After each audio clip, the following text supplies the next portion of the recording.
Oke, sekarang bagian keempat ya. Bagian terakhir ini sebagai apa?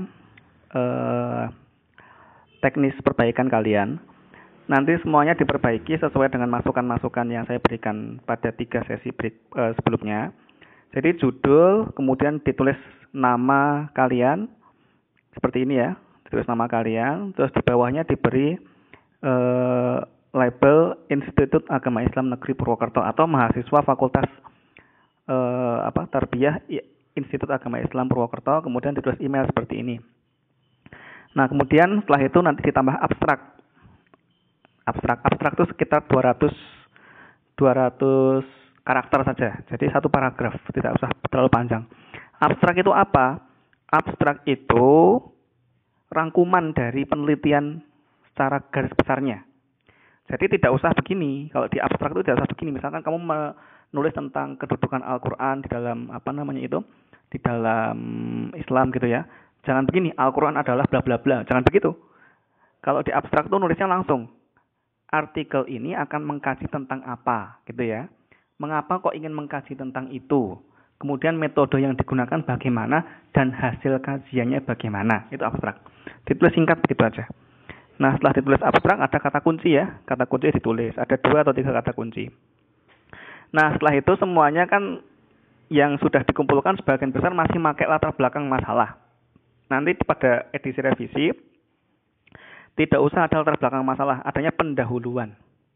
Pendahuluan ini isinya apa? Isinya latar belakang masalah, sekaligus rumusan masalah, sekaligus tujuan penelitian, tapi dibuat dalam narasi, dibuat dalam kalimat, bukan dibuat dalam poin-poin, begitu ya. Jadi dibuat kalimat-kalimat, gitu ya.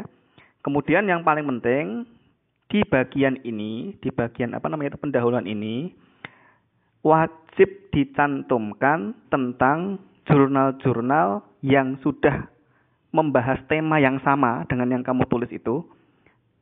Ditulis di sini. 2 atau 3 jurnal yang membahas tentang tema yang sama ditulis di sini. Artinya ditulis di pendahuluan, gitu ya. Misalkan pada artikel yang saya contohkan di sini, saya meneliti tentang perspektif peneliti Ortseder terhadap perilaku keagamaan. Maka di bagian pendahuluan saya memberikan memberikan satu paragraf begini. Terdapat banyak studi terdahulu yang menegaskan tentang adanya ketegangan ini. Di antaranya Komar dalam kurung 2015. Ini maksudnya di antaranya adalah jurnal yang ditulis oleh Komar tahun 2015. Tapi kalau kalian nulisnya pakai footnote aja, jangan pakai ini namanya body note. Kalau di tengah sini namanya body note. Jadi kalian pakai footnote aja.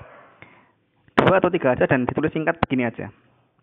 Itu di pendahuluan begitu. Kemudian di bagian metode, setelah pendahuluan dikasih metode. Karena kalian tuh menulisnya semuanya pakai metode kepustakaan, ya ditulis saja.